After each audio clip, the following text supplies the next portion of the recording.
بالله من الشيطان الرجيم بسم الله الرحمن الرحيم قل هو الله أحد الله الصمد لم يلد ولم يولد ولم يكن له كفوا أحد.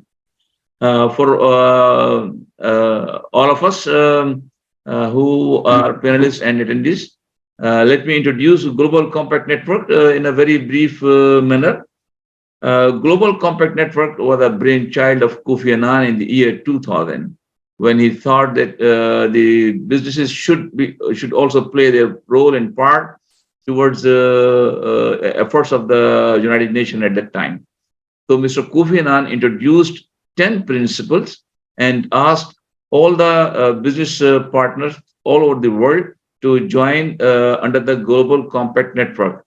So they started establishing GCN local network all over the world.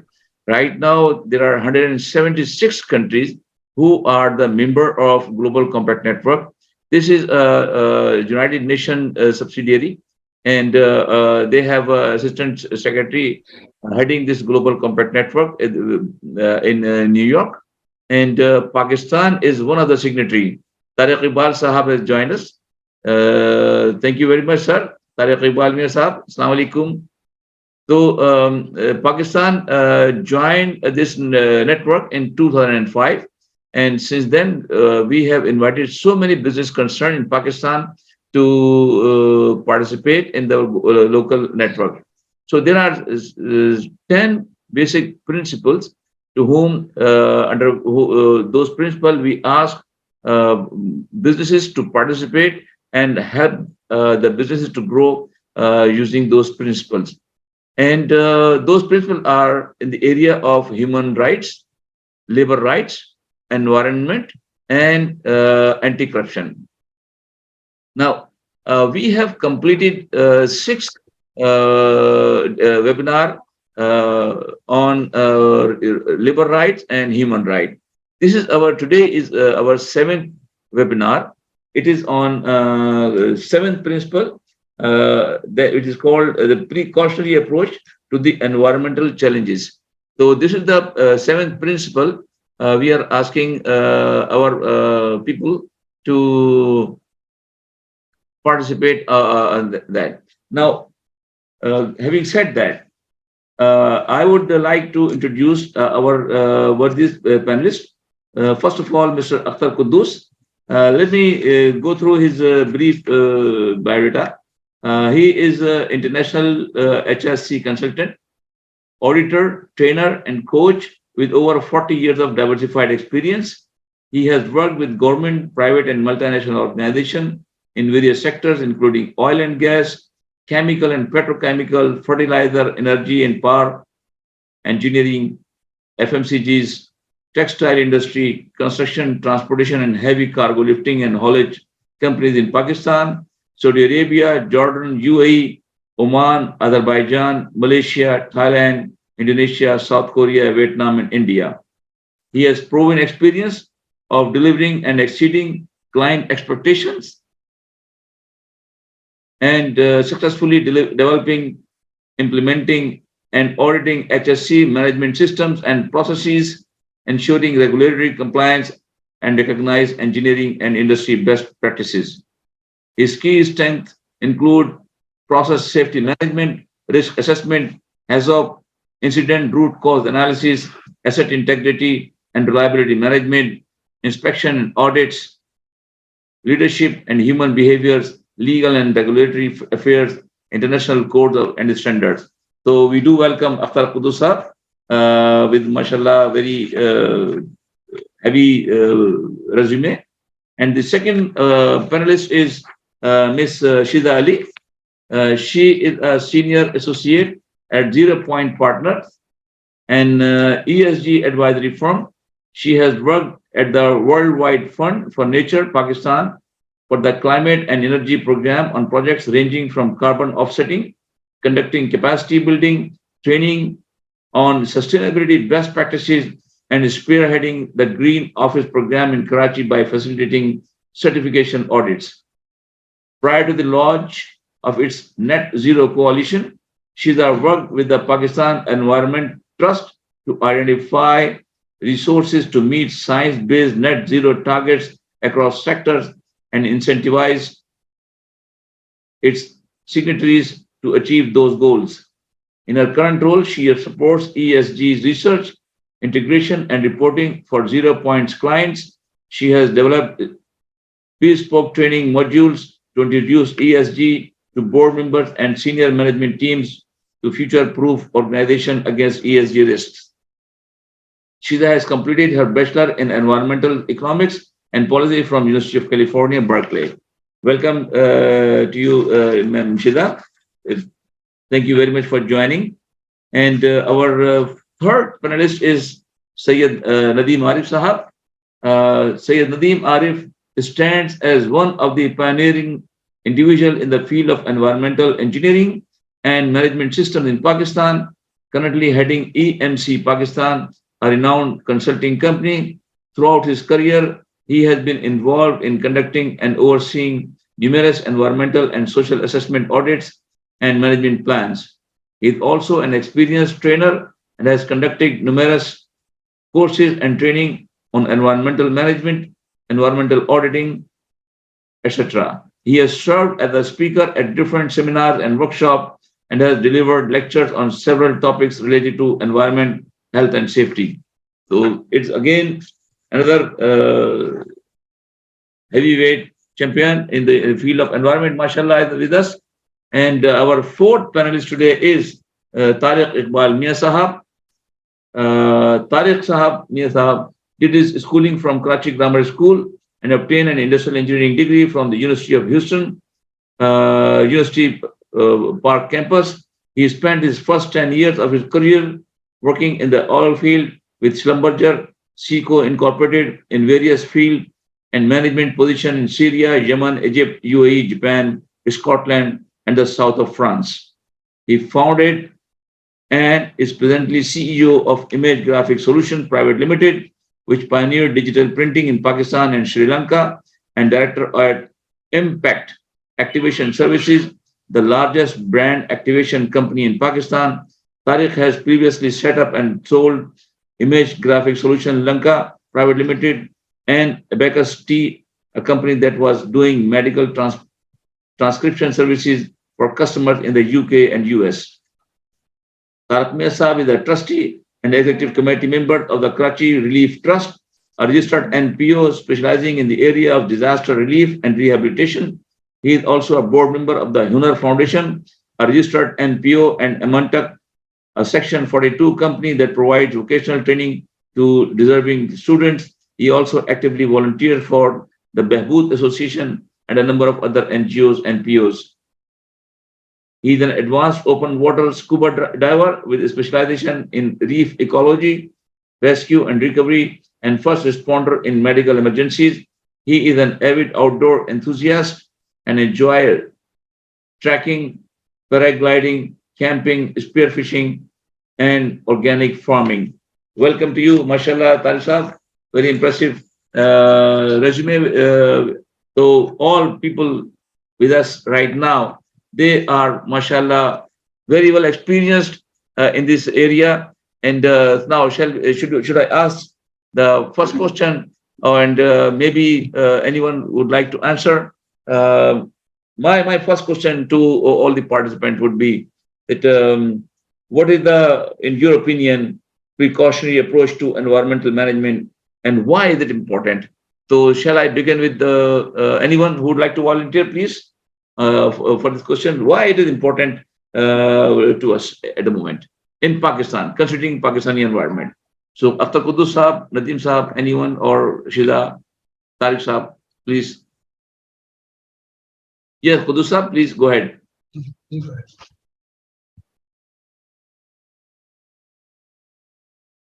Quddus Sahab, आप unmute करें अपने आप को. You are muted.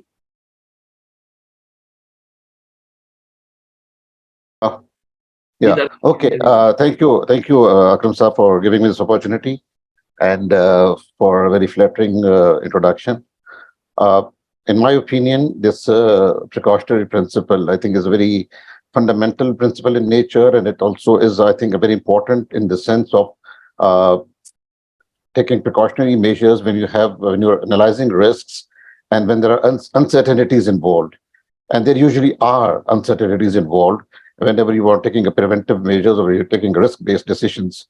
So even in the most supposedly scientifically accurate data, there are uncertainties involved. So under those situations, I think this precautionary principle helps us in mitigating those risks because of those uncertainties and taking actions which, if delayed due to uncertainties, would probably cause irreversible damage either at the organizational level or the global level, at the larger eco level or global environmental level, or at the corporate environmental level. So whatever level you're talking about, if there are uncertainties involved, this principle, the precautionary principle, helps us in taking a safer approach towards those uncertainties rather than waiting for inconclusive evidences and sound cause and effect relationships. So I think from that perspective, I think it's a very, very logical approach. And the basic philosophy behind this, I think, is very simple. However, I think the simplicity should not deceive us, because while there are several proponents who argue in favor of this approach, there are opponents as well who think that this approach is overly regulative and it probably uh, stops human progress and puts on unnecessary uh, obstructions in the way of progress. So I think we need to take a balanced approach and take help of science, uh, take help of logical approaches, as well as apply this precautionary principle wherever there are uncertainties involved. This point is a lower risk and a safer approach.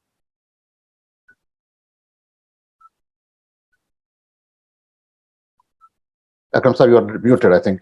You mentioned uncertainty. So Yeah. would you please, considering Pakistani business people environment, what sort of uncertainty are you talking about? Well, as I said, it could be at micro level, at the organization level, at the activity level, at the corporate level, as well as at the national or regional or global levels. There are always uncertainties when you're talking about new initiatives, when you're talking about new approaches, when you're introducing new technologies or new ways of working or new cultures that you're trying to inculcate in the organizations.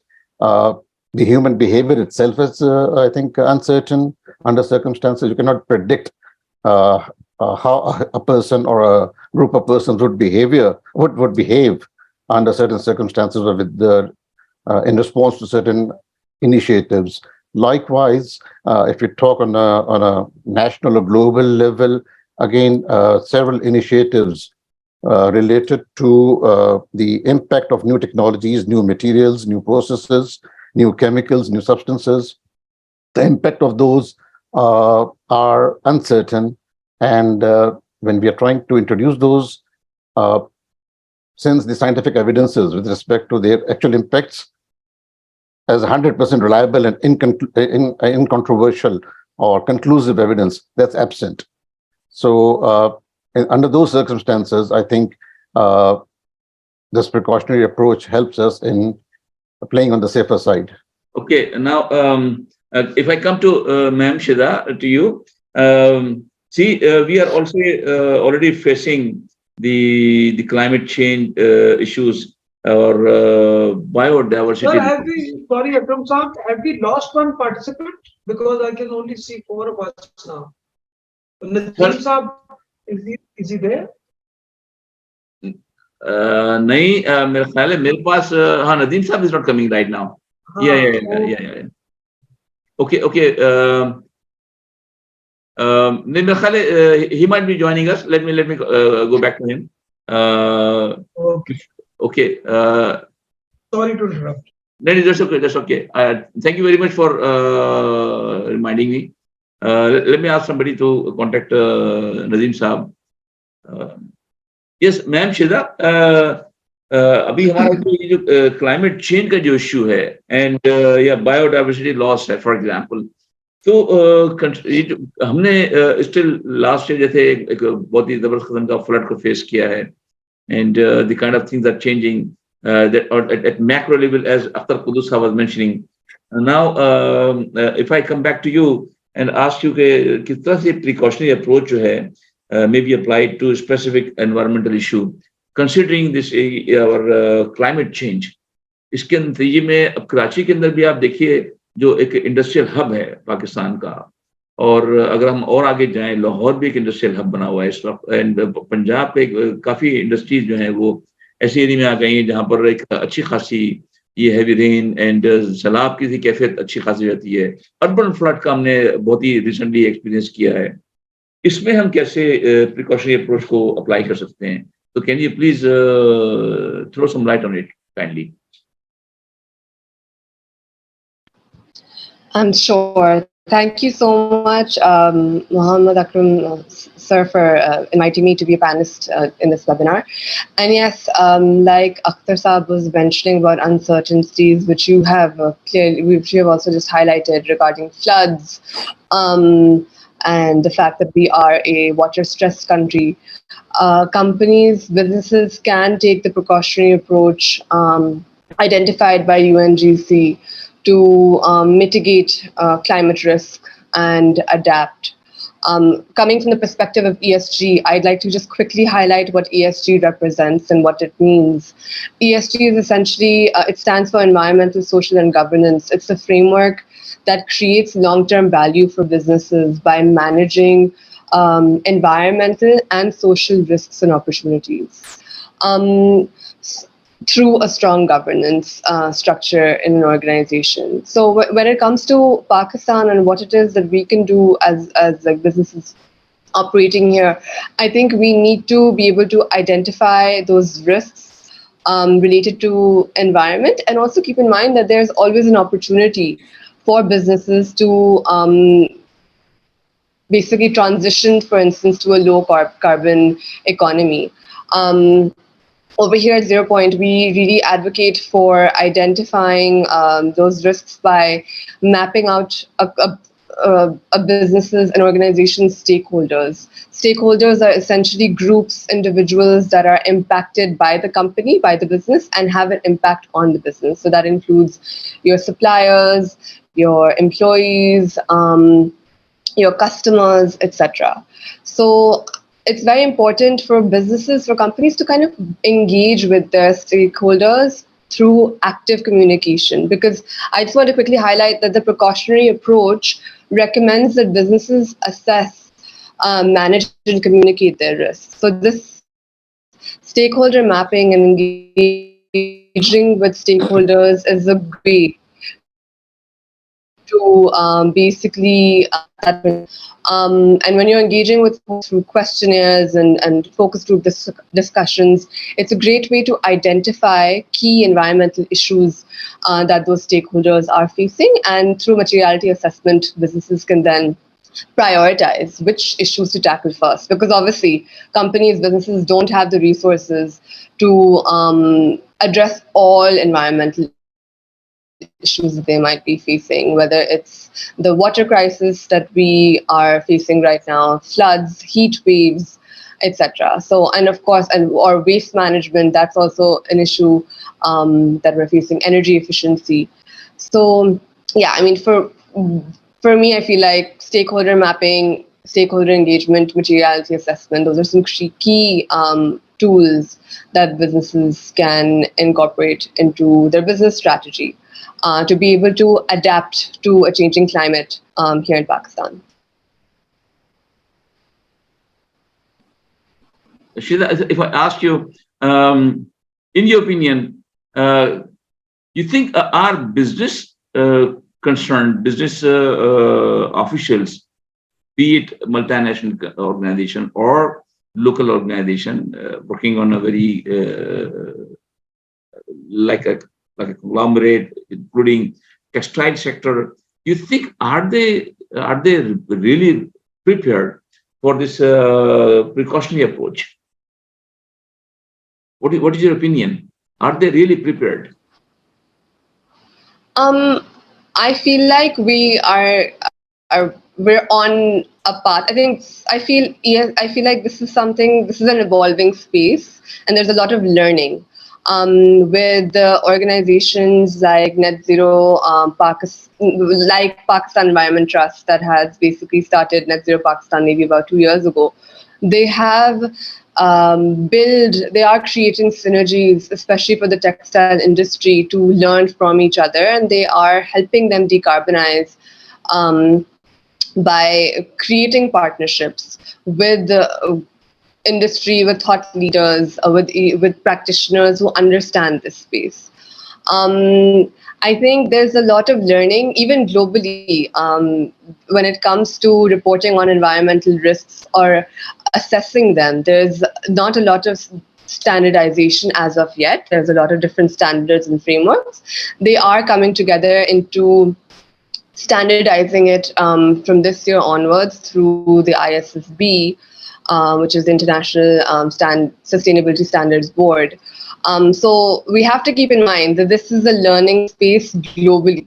And thinking that we are not prepared is not, I don't think that would be the right attitude, because everywhere in the world we are grappling with these challenges. And like Akhtar Saab said, there's a lot of uncertainty which we cannot clearly gauge. So as a result, which is why capacity building in this space and management of environmental risks is very, very important right now. And luckily, in Pakistan, you have SECP that is also encouraging businesses to adopt ESG and report on it. Then you've got the Pakistan Stock Exchange and the PICG, Pakistan Institute of Corporate Governance, that have worked together on an ESG task force that is aiming towards awareness building and also tracking, providing oversight to businesses to make sure that they can achieve their goals, their goals of managing environmental and social risks. I see. Tariq Sahab, if I come to you, Mia Sahab, both Akhtar Quddus Sahab and Shida Sahaba has mentioned the uncertainty. And also they are mentioning that, yes, Pakistani and business people, they are trying to educate and help. And still she's thinking that, and she's thinking very right, that learning is going on. I understand that. What is in your opinion, are you considering your background, क्या Pakistani businesses अभी इसके लिए तैयार हो गए हैं? And what, in your opinion, what is the level of uncertainty at the moment for the Pakistani business people? Are they still feeling uncertain that yes, it will happen, no, it won't happen, thing like that?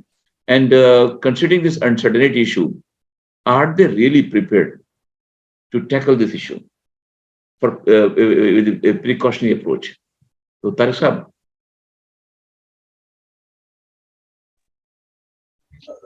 Assalamu alaikum, everyone, once again. Actually, I think that what Shiza said holds a lot of value. And she talks about the learning process. I think there is one thing that comes before the learning process, and that is the passion or the feeling, the need to change. The issue, I believe, with our industrial entrepreneurs is that they don't really feel about the environment.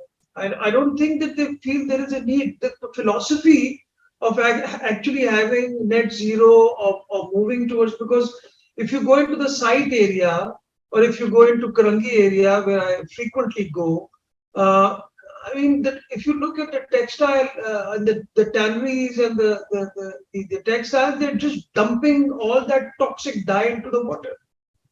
So, matlab ke, learning to hai, I agree with you, Shiza, but who's going to drill into our heads, our collective heads, that we actually need to do something to save the environment? Because we are, I scuba dive, and I can tell you, Akram Saab, ke I've been diving for 35 years in Karachi, and all from Karachi all the way to Jeevni, I have dived in different places.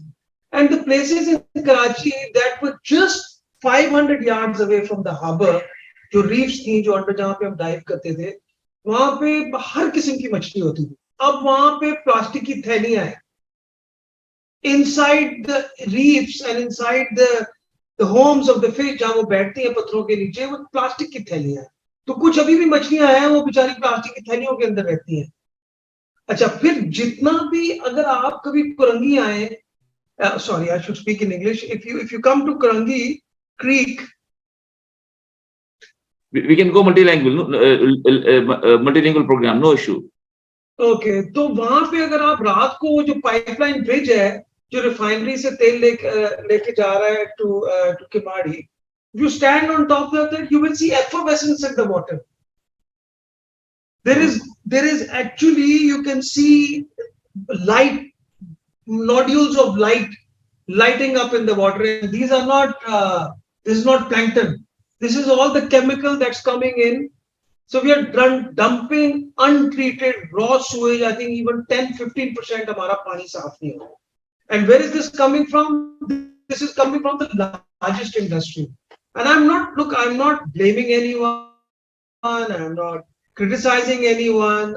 It's just the way they do business. There is no concept of efficiency. We are working on volumes. I know scuba divers who dive with me, and when I went to their factory, जो उनके effluent वहां से निकल रहा था, वो ऐसे रंग का था, अकरम साहब and Shiza, कि you would kind of recoil by just looking at it. So I think what needs to be done right now is to actually have a campaign and explain to people that how important it is for our environment for us to take care of our environment. Because otherwise, what do we leave behind?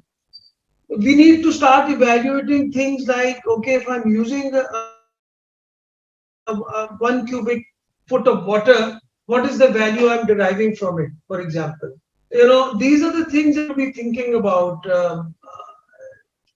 I feel that before the learning process is the process to encourage. So what net zero Shiza was talking about was probably Nestle and Unilever and Pakistan Tobacco, British American Tobacco. Ye log hain jo net, and maybe 5% or 6% of the industrialists. I hope I'm wrong, Shiza. If I am wrong, please correct me. I will be most pleasantly surprised that there are more people who have the philosophy now, other than the millennials. The millennials are coming later. हम तो अभी है ना, अभी जो industrialist है वो क्या कर रहा है? So that's my 2 bits on it, sir. I'm very, and don't get me wrong, I'm very optimistic. I feel that if we make an effort, perfectly all right, sir. Please keep going. Yeah, perfectly all right. That's why you are here, sir. We really want to listen to you. I mean, you are making sense out of it. Literally, you have touched upon a very important and sensitive issue related to our topic. Really, thank you very much. Please go ahead. So Shiza, what do you feel? Do you agree with me on this, Shiza, or do you? Since you're in the space, I am not in this space. I mean, you're commercially into this space, so I think you may have a better idea. I hope I'm wrong. I think your personal experiences, they're very valid, and I wish I could say that I could refute them, but I can't. Even in one of my previous experiences, that's true. But I think from our angle, if you think about it, it's basically companies that for whom it makes business sense to take the precautionary approach are going to hurry towards it, because it will make them internationally more competitive, especially if they're an exporter. When you're thinking about the textile industry, which is, I feel like, really leading the way into this space as best as they can, in whichever capacity.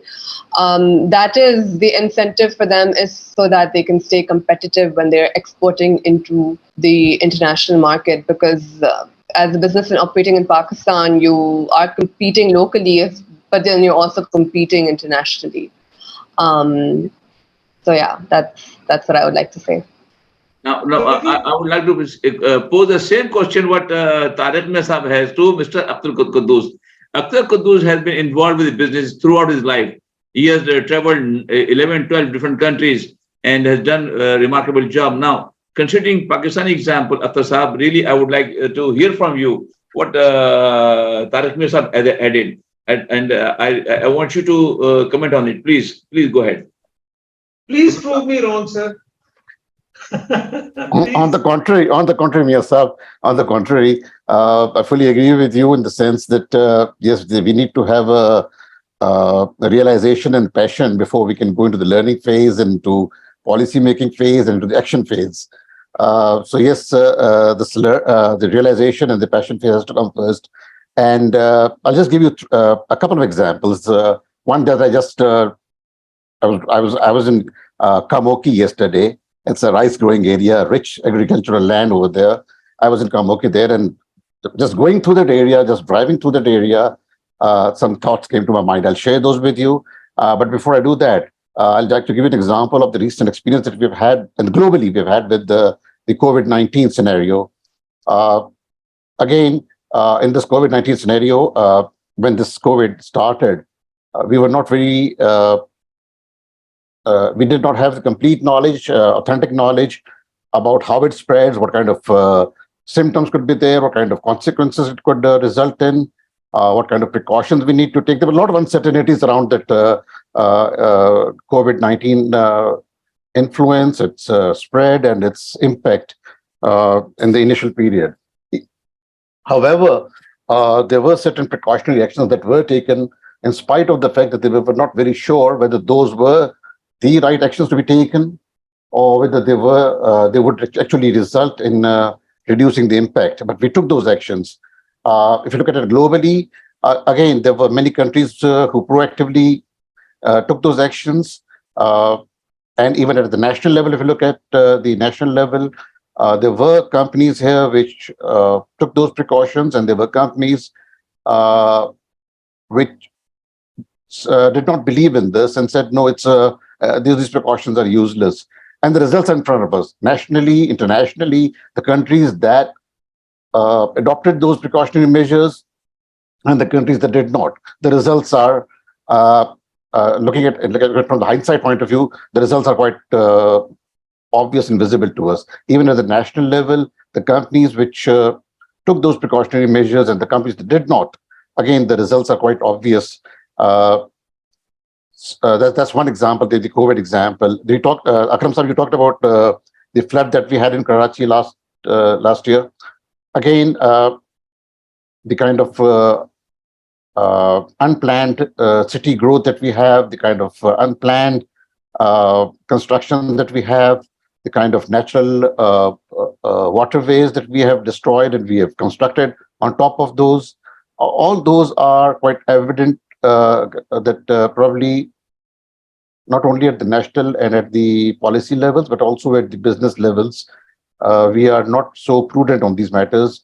And the realization that what kind of impacts these could cause, that realization probably is either totally absent or it's overwhelmed by more economic considerations, more financial considerations. So whether we talk about the policy aspect or we talk about the business aspect, I think the realization has to be there, and we need to understand that the short-term economic benefits of not taking those precautionary measures could result in long-term irreversible losses to our environment and to our economy. The third example that I want to give you, as I said yesterday, I was in Kamoke. That is a kind of a thing that just I realized yesterday. There was so much agricultural lands over there, rich agricultural land. The entire Punjab is rich in agricultural land, and that particular area where I'm talking about is a rice-producing area. But so many industries have come up on those agricultural lands, housing colonies, housing societies, big housing societies, and industries. So what we are doing is we are eating up those agricultural lands. Industrialization is good, of course, but then not at the cost of building industry on agricultural lands. And ultimately, we have these food shortages, we have cotton crop shortages, not only because of natural disasters, but also because our land use patterns have changed. We have shifted industries into the agricultural domains. And as a result of that, I think we are facing these long-term impacts of agricultural shortages, the food shortages and cotton crop shortages.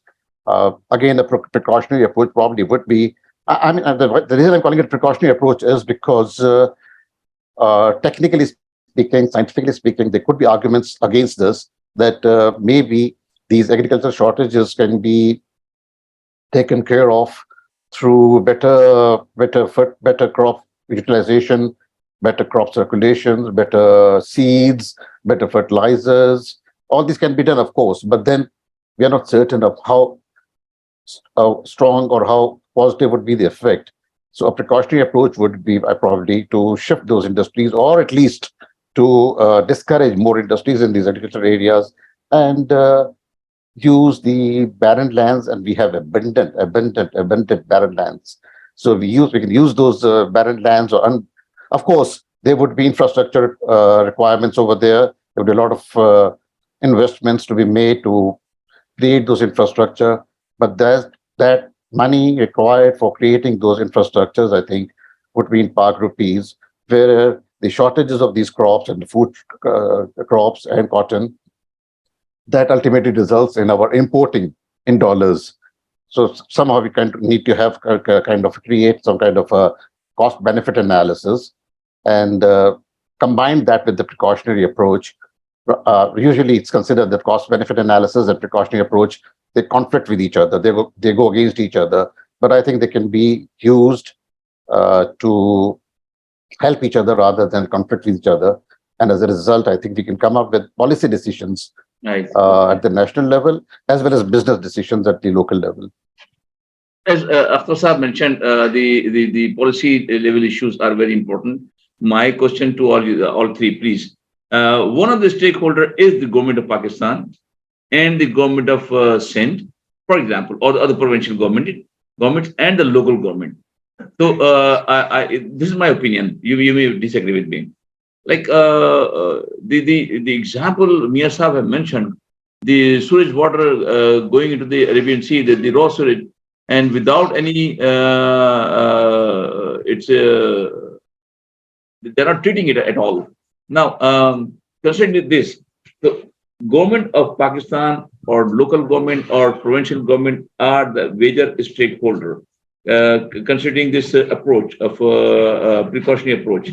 Now, I would keep the business separate at the moment, but just I need to know your views and thoughts, and how this government can implement this precautionary approach into enhancing the environmental environment of our country, especially considering Karachi. But can I very rightly said about the example of Kamuki also. But I'm not restricting myself or you to you, Karachi only. But the latest example given by Tariq Iqbal Mia Saab, really it is a shocking example he has given us. So please brief us on the approach of government of Pakistan, government of Sindh, or provincial government for that matter, and the local government. Kindly, please,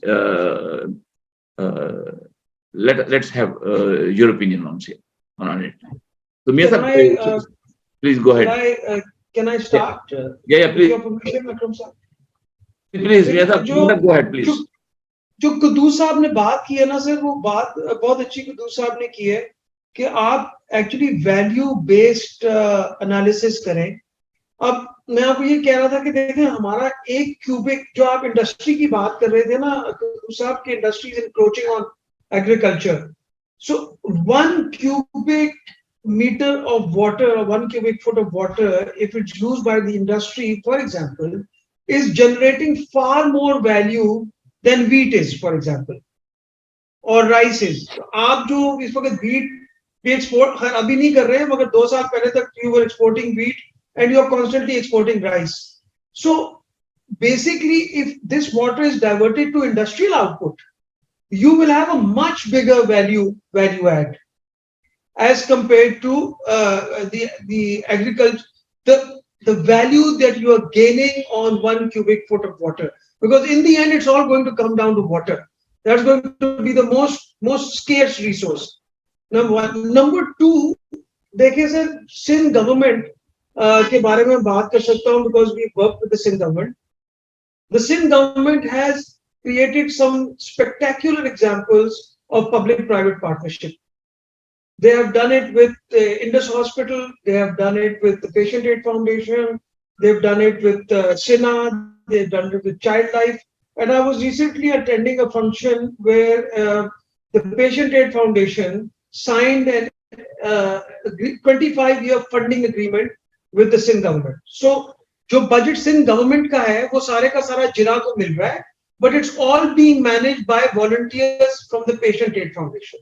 Whatever the government raises, whatever एक तो budget हो गया जिना का, उसके अलावा जितने पैसे Patient Aid Foundation raise करेगी, उतने Sindh government match करेगी. And Sindh government में जो इलाज हुआ है, लोगों का इलाज होना शुरू हो गया across Sindh, that's good. So and that's just one example. So public-private partnership, if first thing we need to do, sir, is we need to monetize the environment.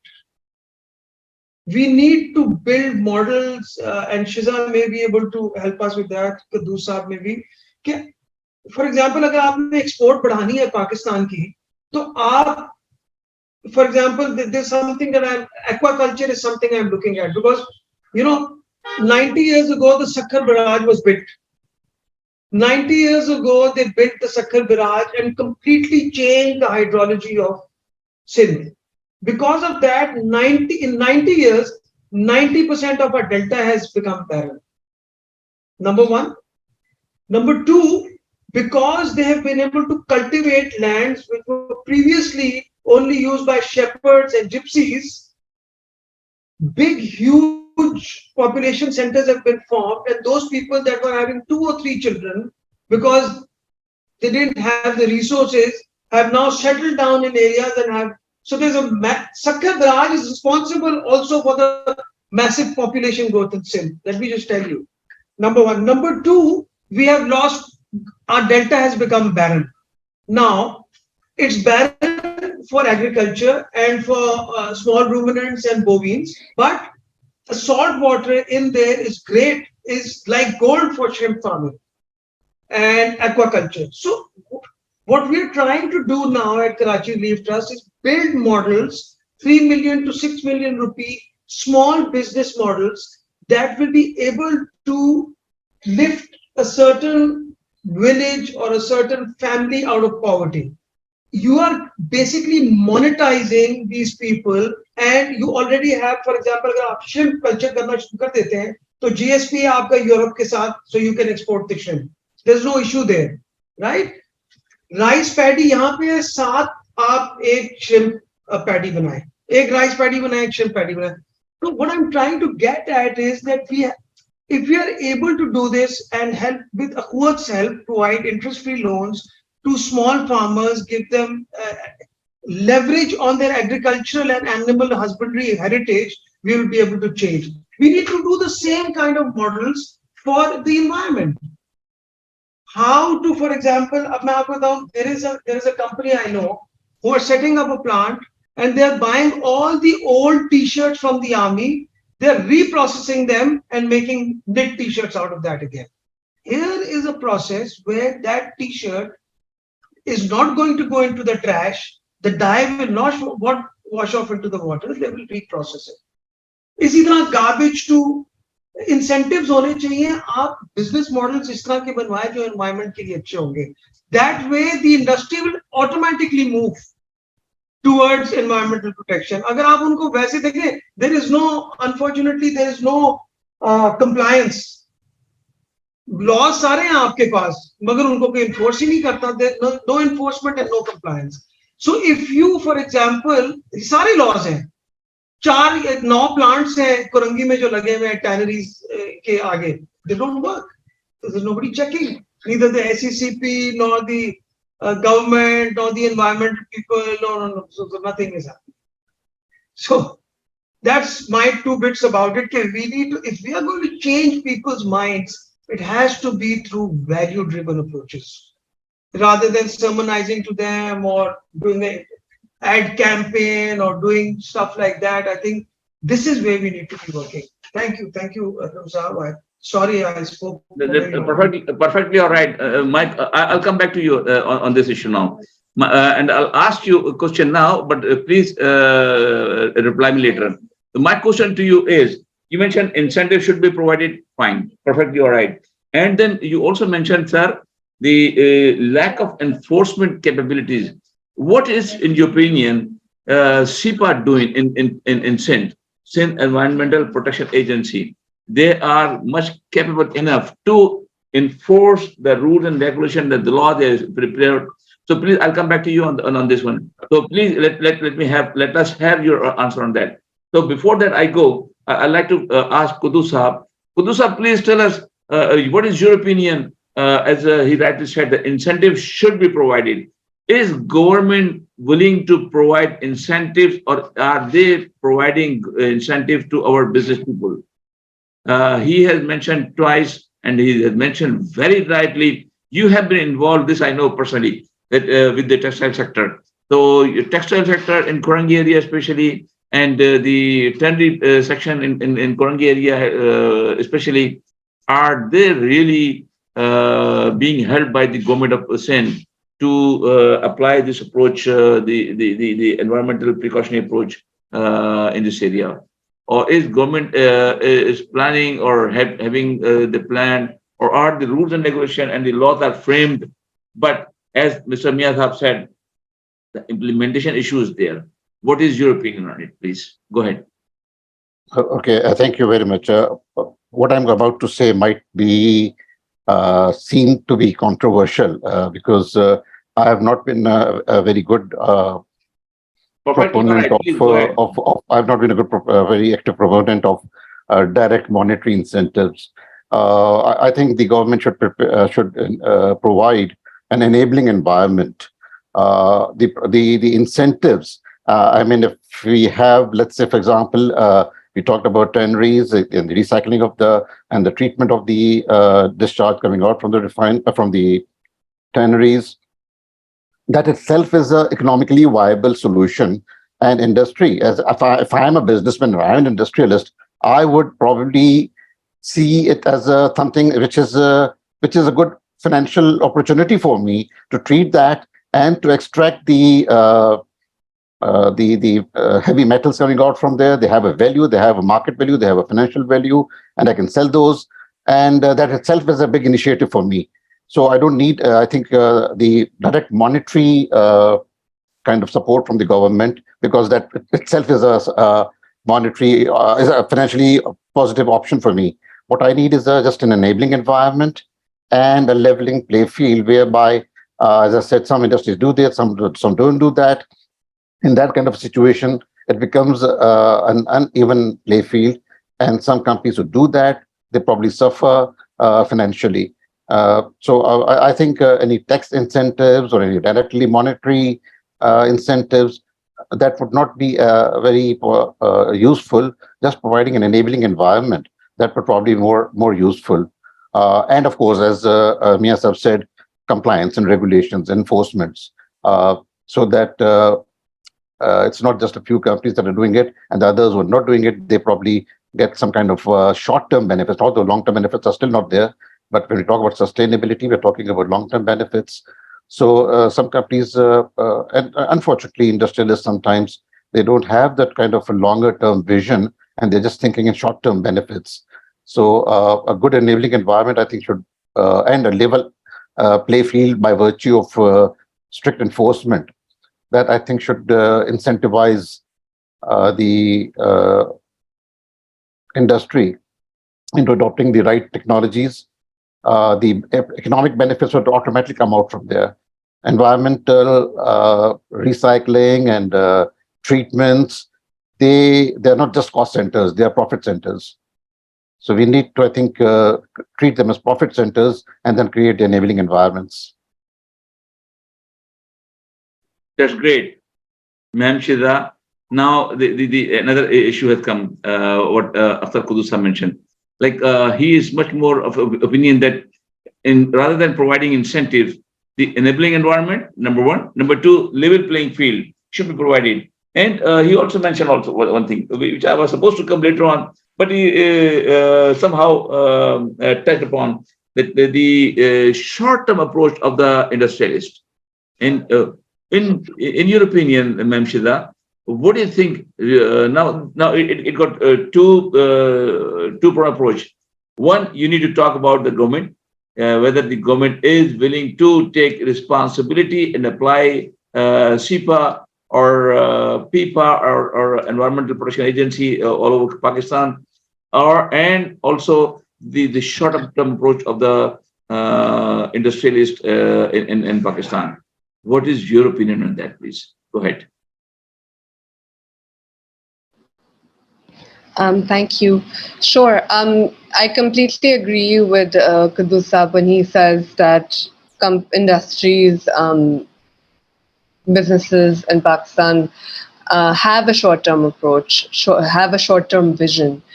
And that's probably because they're grappled with a lot of different challenges within their business. Doing business in Pakistan, as we all know, is not easy. With different regulations on imports, or whether it is related to energy crisis, water shortage, anything of the sort. So yeah, that's definitely a challenge that we face. And to be able to be forward-looking and be cognizant of the challenges that are to come in the future pertaining to the environment, whether it's environmental risks, social risks, that's very, very important.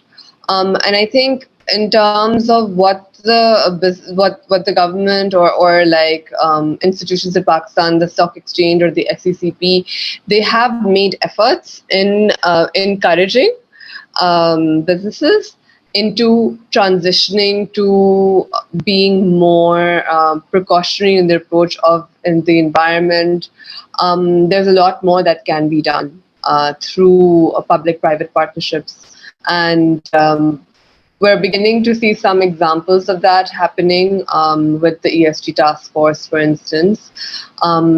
Yeah, but there's a lot more that can be gained, and it's important for them to probably gain more momentum as well to support local businesses. Yeah, Miyazam, now I'm coming to you now. As I mentioned to you, please let us have your opinion on that question I had with you.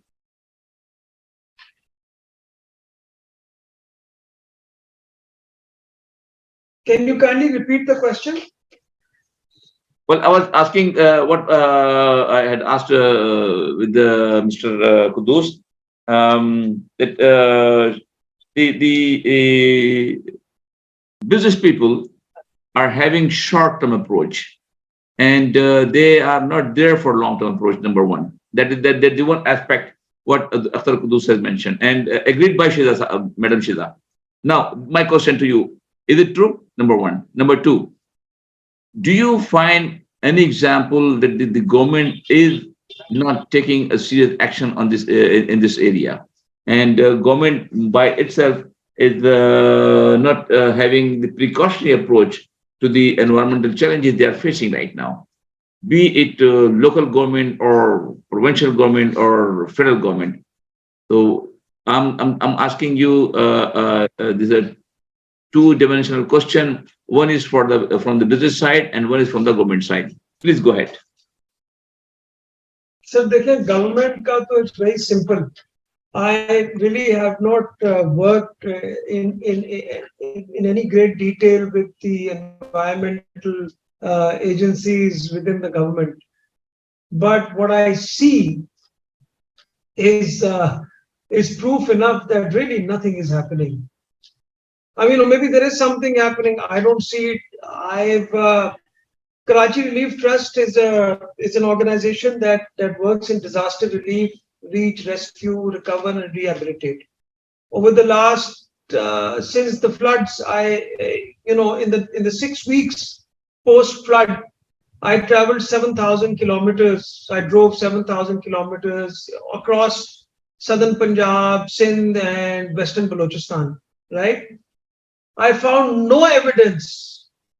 No, and besides that, we're building 25,000 homes now, inshallah. And these are communities, not just homes, and these are 50-year homes.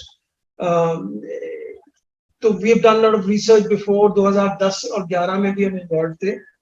मुझे तो कहीं पे नहीं नजर आ रहा कि government कोई भी किसी को भी पुश कर रही है on the environment. अभी आप देखें किमाड़ी में जो इतने सारे बच्चे मर गए, आपने अखबार में पढ़ा होगा.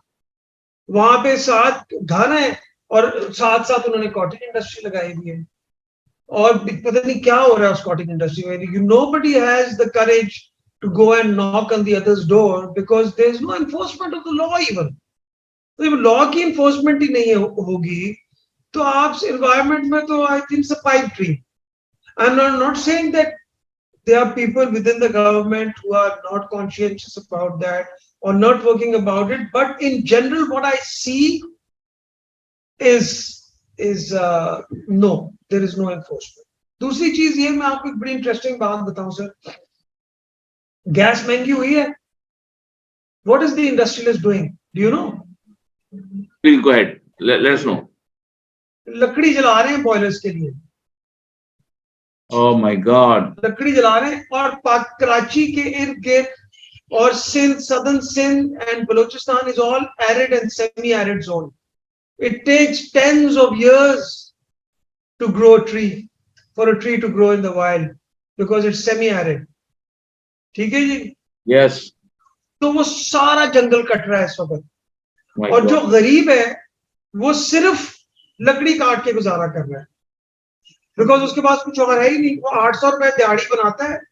कीकर, चलो अल्लाह का शुक्र है कि पाकिस्तान में ये mesquite which is an invasive species actually, it's not जो कीकर है ना, ये जो देवी जो झाड़ होती है जिसके इतने इतने कांटे होते हैं. जी. कीकर का दरख्त अलग है और देवी का झाड़ अलग है.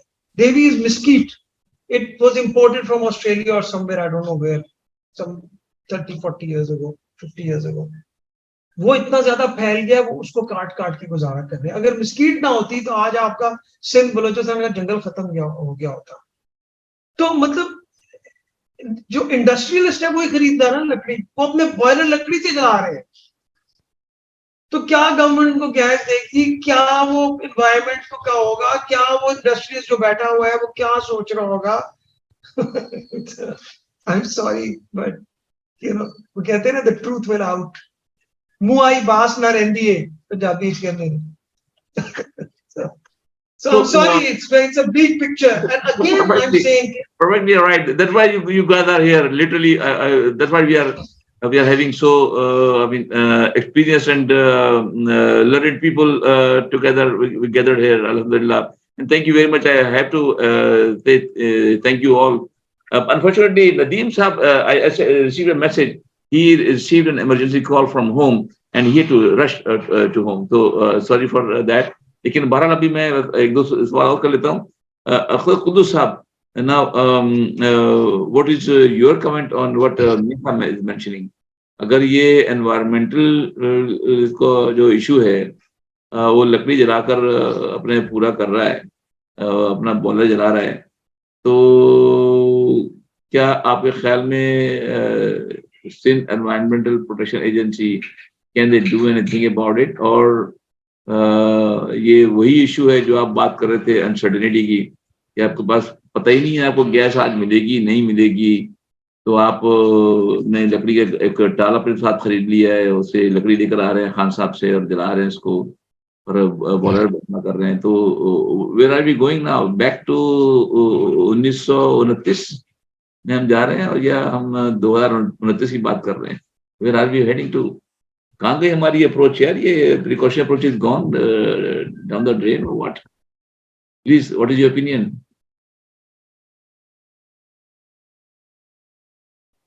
अनम्यूट करें आप, प्रताप अनम्यूट करें प्लीज. सॉरी, जब मैं अनसर्टेनिटी की बात कर रहा था तो मेरा मकसद ये नहीं था कि गैस कल मिलेगी कि नहीं मिलेगी. अनसर्टेनिटी का मैं बात जब कर रहा था तो मैं उस कॉन्टेक्स्ट में बात कर रहा हूँ कि जो आउटकम्स हैं, जो इम्पैक्ट्स हैं on the environment and on the businesses because of gas, because of other fuel sources, उनके जो प्रोज एंड कॉन्स हैं उनका वे करके जो फाइनल हम एक कंक्लूसिव एक निकालें इसका कोई निचोड़ के कौन सा बेनिफिशियल है, तो उसके अंदर वी सी दैट लकड़ी जलाना के भी फायदे और नुकसान हैं, कोयले के भी फायदे और नुकसान हैं, गैस के भी फायदे और नुकसान हैं, सोलर के भी इश्यूज हैं, विंड के अपने इश्यूज हैं।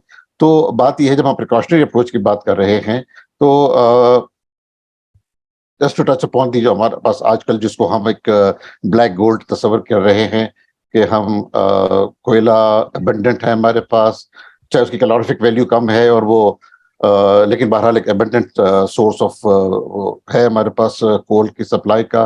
लेकिन ऑफ कोर्स उसके एनवायरमेंटल डिजास्टर्स भी हैं। मैं भी रिसेंटली 2-3 विजिट्स मैंने थर के साइड पे किए हैं जहाँ पावर प्लांट्स लगे हुए हैं, थलनोवा और टेल और एंग्रोर। ऑफ कोर्स वहाँ पर भी जो एनवायरमेंटल इश्यूज हैं, नॉट ओनली के कोल की बर्निंग के हवाले से, बल्कि उसके बाद जो ऐश प्रोडक्शन है उस ऐश के डिस्पोजल के हवाले से भी, तो वो तमाम हैजर्ड्स जो हैं। तो जब मैं प्रिकॉशनरी अप्रोच की बात कर रहा हूँ, हम on the one hand in hazards को देखते हैं, इन खतरात को देखते हैं, और ऑन द अदर हैंड इसके इकोनॉमिक बेनिफिट्स भी देख रहे हैं कि गैस हमारे पास अपनी नहीं है, तेल हमारे पास अपना नहीं है और हम इंपोर्ट कर रहे हैं। तो जो मैं पहले बात कर रहा था कि कॉस्ट बेनिफिट एनालिसिस और प्रिकॉशनरी प्रिंसिपल का एक मवाजना करके एक दरमियाना वे आउट, बिकॉज टेक्नोलॉजी हमारे पास है, टेक्नोलॉजी अवेलेबल है, टेक्नोलॉजिकल सॉल्यूशंस अवेलेबल हैं जो इसी कोल को एनवायरमेंटली सेफ मैनर में कंबस्शन भी कर सकें और इसका जो निकलता है इसमें से जो ऐश, उसका भी safe disposal and alternate uses, again economically viable alternate uses of the ash that is generated from these coal plants. तो वो एक लॉन्गर टर्म व्यू लेके और जो कि एनवायरमेंटली सेफ भी हो और कॉस्ट बेनिफिट एनालिसिस भी उसका पॉजिटिव डायरेक्शन में हो, तो those kind of solutions need to be developed. तो गैस सप्लाई कल को आ भी जाती है, I don't know from environmental long term perspective कितनी हमारे लिए वो सूदमंद है, या जो alternate methods of means of energy हमारे पास दूसरे दस्तयाब हैं, तो उनका एक बैलेंस करना जरूरी है। तो मैं लकड़ी का जलाना या जो मुझे नाम भी नहीं पता, मिस्कीट बोल रहे थे, क्या बोल रहे थे, I don't know, that is invasive kind of a crop, तो उसका शॉर्ट टर्म में क्या हम नुकसान कर रहे हैं, लॉन्ग टर्म में क्या नुकसान करेंगे। So I think we need to take the entire energy spectrum into perspective and develop solutions जो कि अल्टरनेट एनर्जी सोर्सेज जो हमारे पास हैं, विंड और सोलर और even thermal energy, geothermal and उन एनर्जीज को हम किस तरह से हार्नेस कर सकते हैं, और इवन कोल जिसको डर्टी एनर्जी कह रहे हैं उसके भी safe and technological sound uses किस तरह कर सकते हैं हम।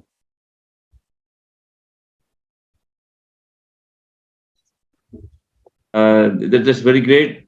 Shida, would you like to add upon here?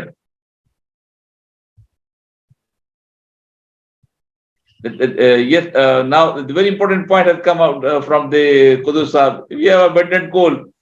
As far as the coal is concerned, the minimum width of the coal belt is 2 feet, and the maximum width of the coal belt is 900 feet found in our third area.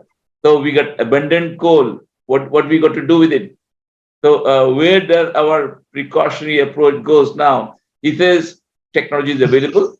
Why we should rely on our gas? It is depleting, and now considering this one and the other approaches, including the risk assessment. He being the professional Akhtar Quddus in this area, and we have the risk assessment done with the coal, and the cost benefit analysis has already done. There's so many industries that are using coal. What do you think about this approach now? Please go ahead. Sure. Interestingly, I was basically attending another talk in which the H&M climate lead was saying that in Pakistan and Bangladesh, and this is from the perspective of the textile industry, we are unfortunately relying on fossil fuels for energy. And what he really tried to hone in on the point was that we need to move away from fossil fuels because, for instance, the UNFCCC Charter mandates that in the textile industry, by 2025, textile industries need to stop incorporating factories that are run on coal. Simultaneously, EU will be introducing another regulation called CBAM, Carbon Border Adjustment Mechanism. So pretty soon we will be required when we are importing to the EU, and let me highlight that when we are exporting to the EU, let me highlight that we are exporting about 30% to 35% to EU. We will be asked, some of the sectors will be required to pay a carbon tax, carbon price on their products. So I'm not aware of the technology that Quddus Saab is mentioning, given that if it is a low carbon technology and if it does cost effectively capture carbon by using the abundant resource of coal that we have, then that's great.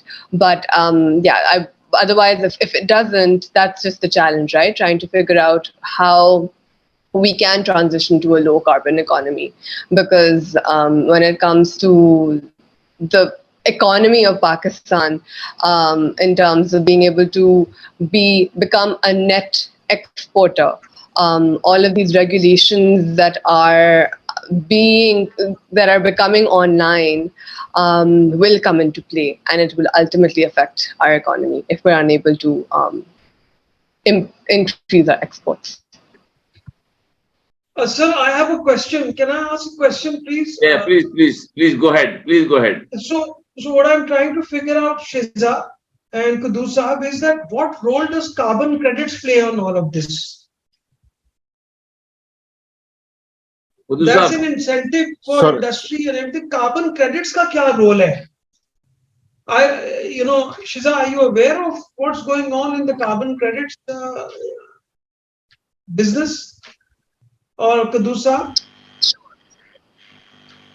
मैं अगर Sheeza probably better person to answer this question, but लेकिन मैं एक सिर्फ बात थोड़ा सा जो शीजा ने पहले बात की थी उसके हवाले से कि जब हम बात कर रहे हैं कि कार्बन फ्री एनवायरनमेंट पैदा करना है और हमारे बहुत से ट्रेड रेस्ट्रिक्शंस और जीएसपी की रिक्वायरमेंट्स और डिपेंडेंट हैं उन रेगुलेशन को फॉलो करने के हवाले से, सिर्फ एक जो अभी आमद हुई मुझे कि जब ये Russian gas because of the Russia-Ukraine issue, जब ये रशियन गैस की सप्लाई कट ऑफ हुई यूरोप में, even many of the European countries they switched over to coal. So it's not only a matter of pure technology, pure economic. There's a politics and economics and technology.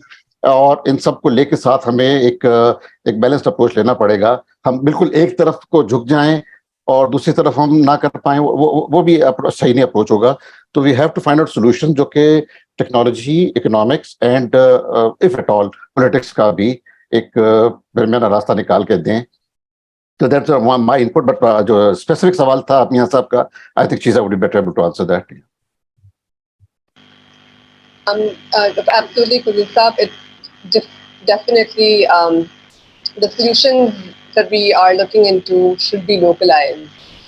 It is going to be context specific depending on our political landscape, our economic landscape, the natural resources that we have. So we need to keep that we need to take that into account, and how technologically advanced we are, and keeping all of that into account. In terms of carbon credits, basically, it's not as easy, I think, as it is usually perceived. There's a lot of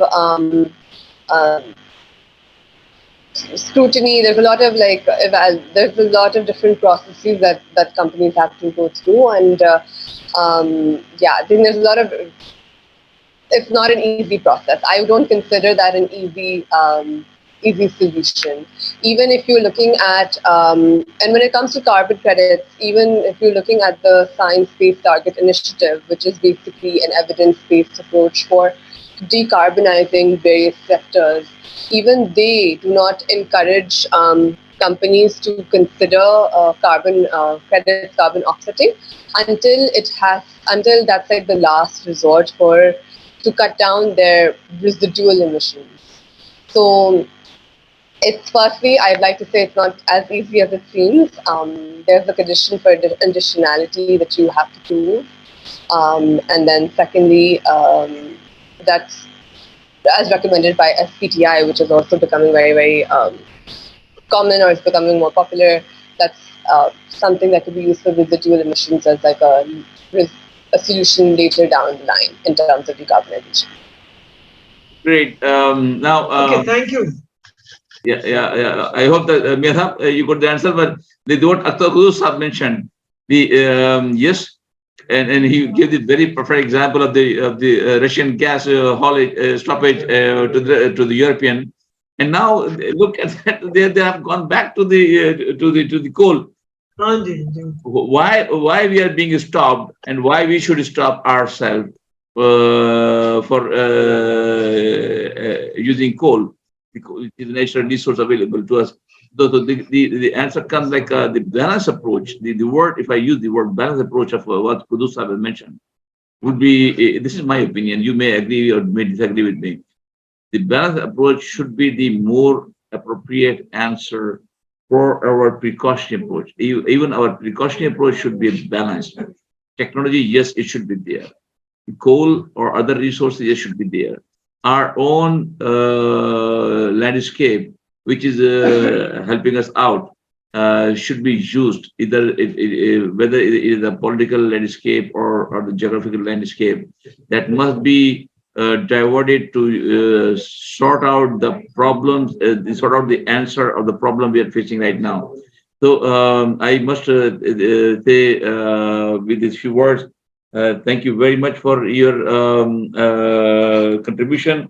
And Tariq साहब, thank you. आपने जो इसके अंदर अपना value add करी है यार, scuba diving की, really I was thinking at the beginning, यार ये scuba diving कर रहे हैं भाई, क्या बताएंगे हमको? I want to be honest with you. लेकिन यार आपने तो बिल्कुल ही मेज पलट दी. नहीं, उससे बहुत गहराई की बातें आई ना, वजह से गहराई वाली बातें सामने आई है. जी, गहराई की बातें सामने आई है. गहराई में जाने का इसका मतलब you have to go into the गहराई, you must go. Yes, into that. So and then Shiza, for your contribution, I have to say thank you very much for that. And Quddus Saab, like your contribution a lot, and we have recorded this whole webinar. And this webinar would be, ma'am and gentlemen, uploaded, and people would be, and they have been watching these webinars, and we are receiving the feedback from people around the world on these webinars, and this would be uploaded over there. And we are also, let me take this opportunity. Normally I don't do that, but because these three guys are there, our next webinar would be again on environment. And the topic would be to undertake initiatives to promote great environmental responsibility. So those undertaking of initiatives. So we would be discussing the initiative, the business, the government, and the public sector people should be taking in order to promote our environment. So that would be the topic of our next webinar. Hopefully that will be being all held in the month of April, on maybe 14th of April, if I'm not wrong. So I would really like you to come and join us, please. And thank you very much for your time. You gave us valuable time and give us valuable information, knowledge, and I really enjoyed thoroughly. Thank you very much, ladies and gentlemen. And we hope to remain in touch, inshallah, for upcoming webinars. There are 2 more to go for environment principles. So thank you very much for your time and your efforts. Mia Saab and Akhtar Quddus Saab, Shidari Sahaba, I have to say thank you a lot, and to all attendees who are listening to us. And but unfortunately, I didn't see any hand raised during this seminar. But nevertheless, it means that they have all the attendees must have enjoyed the arguments and the counter arguments on this issue, and I'm sure that we'll be receiving some feedback later on. But anyway, thank you very much for your time and efforts. Okay, Allah Hafiz.